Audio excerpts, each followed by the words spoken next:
Hello' everyone, আজি বনাবলৈ লৈছোঁ কাচকল আৰু আলুৰ কোপ্তা কাৰী। আহকচোন কেনেকৈ বনালোঁ চাওঁ। প্ৰথমতে মই কাচকল এটা, আলু এটা, নহৰু, আদা আৰু পিঁয়াজ এটা লৈ লৈছোঁ। আৰু এতিয়া মই কাচকলখিনি আৰু আলুখিনি এনেকৈ প্ৰেছাৰত বইল কৰি লৈছোঁ। বইল কৰা হোৱাৰ পিছত মই এইখিনি প্ৰেছাৰৰ পৰা উঠাই লৈছোঁ। আৰু এতিয়া কাচকলৰ বাকলিবোৰ মই ধুনীয়াকৈ গুচাই ল'ম। আপোনালোকে কাচকলটো বাকলি গুচাইও বইল কৰিব পাৰে। এয়া চাওক, বাকলিটো ধুনীয়াকৈ গুচাই লৈছোঁ। আৰু এতিয়া এইখিনি মই ধুনীয়াকৈ পিটিকি ল'ম। এয়া চাওক, এইখিনি ধুনীয়াকৈ পিটিকি ল'ম।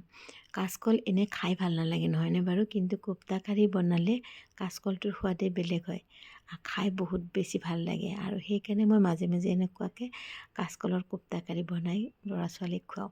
এতিয়া ইয়াতে মই পিঁয়াজ এটা লৈ লৈছোঁ আৰু লৈ লৈছোঁ এচামুচ কৰ্ণফ্ল'ৰ। কৰ্ণফ্ল'ৰ নহ'লে আপোনালোকে ইয়াতে চাউলৰ গুড়িও ব্যৱহাৰ কৰিব পাৰে, কিন্তু কৰ্ণফ্ল'ৰেৰে বেছি ভাল হয়। এয়া চাওক, কৰ্ণফ্ল'ৰটো আপোনালোকে আগতে মিহলাই ল'ব। আৰু যদি পিছত লাগে, বেছি পনীয়া যেন পায়, তেনেহ'লে আকৌ অলপ কৰ্ণফ্ল'ৰ দিব পাৰে। মোৰ ইয়াতে এনেকুৱা হৈছে। এতিয়া মই হালধি অকণমান দিছোঁ আৰু মই দেখিছোঁ কৰ্ণফ্ল'ৰ আৰু অকণমান লাগিব, তো মই আৰু এচামুচ কৰ্ণফ্ল'ৰ ইয়াতে দি দিছোঁ। তো ইয়াতে টোটেল মই 2 চামুচ কৰ্ণফ্ল'ৰ দিছোঁ। আৰু এতিয়া চাওক, এইখিনি মই এনেকুৱা শ্বেপ কৰি ধুনীয়াকৈ বল বনাই লৈছোঁ। এয়া চাওক, ৰাউণ্ড শ্বেপ কৰি লৈছোঁ গোটেইখিনি। এয়া এনেকৈ ৰাউণ্ড শ্বেপ কৰি ল'ব। আপোনালোকেও চাগে এনেকৈ বনাই মোৰ প্ৰচেছটো বনোৱাত হৈছেনে জনাবচোন। এতিয়া চাওক, পেন এখনত মই অকণমান তেল লৈ লৈছোঁ আৰু এইখিনি মই গৰম হ'বলৈ দিছোঁ।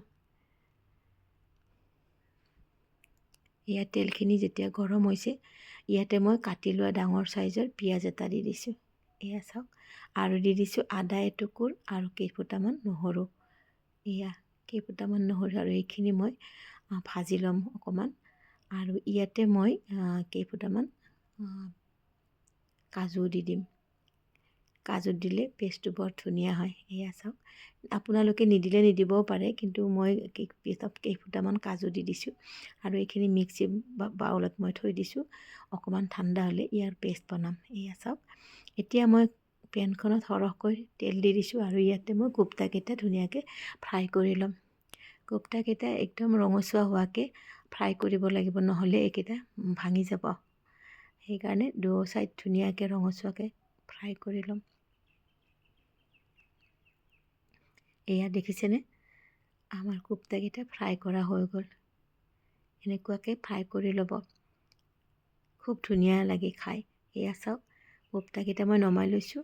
আৰু এতিয়া সেইখন পেনতে মই অকণমান তেল দিছোঁ আৰু গোটা জিৰা অলপ দি দিছোঁ। এতিয়া মই পিহি লোৱা পেষ্টটো ইয়াতে দি দিছোঁ।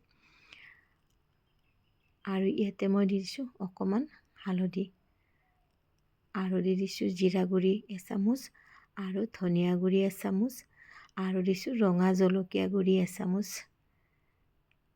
এয়া চাওক, আৰু নিমখ সোৱাদমতে দি দিব। এইখিনি মই ভালদৰে মিহলাই ল'ম।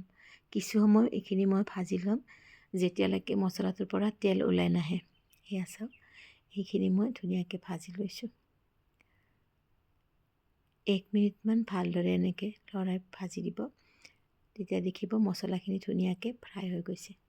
আৰু এতিয়া মই ইয়াতে পানী অকণমান দি লৈছোঁ, যাতে মছলাটো জ্বলি নাযায়। এয়া চাওক, এইখিনি ধুনীয়াকৈ ভাজি এতিয়া আন্দাজমতে আপোনালোকে ইয়াত পানী দিব। আপোনালোকে গ্ৰেভিটো কিমান লাগে সেইমতে পানী দিব। আৰু মই ইয়াতে দি দিছোঁ টমেটো চচ। ইয়াতে আপোনালোকে বিলাহীটো মিক্সিত মাৰিও দিব পাৰে, কিন্তু মই ইয়াতে টমেটো চচে ব্যৱহাৰ কৰিছোঁ। এয়া চাওক, দেখিছেনে কালাৰটো কিমান ধুনীয়া হৈছে। গ্ৰেভিটো আপোনালোকে নিজৰ পচন্দ মতে ৰাখিব, পনীয়াকৈ ৰাখিব নহ'লে ডাঠকৈ ৰাখিব। এয়া চাওক, কিন্তু এইটো যেতিয়া কোপ্তাকেইটা দিম তেতিয়া গেছটো বন্ধ কৰি ল'ব, নহ'লে কোপ্তাকেইটা ভাঙি যোৱা ভয় থাকে। আৰু পিছত গেছটো বন্ধ এনেকৈ লৰাই দিওঁ। এয়া চাওক, হৈ গ'ল। ভাল পালে কমেণ্ট কৰিব।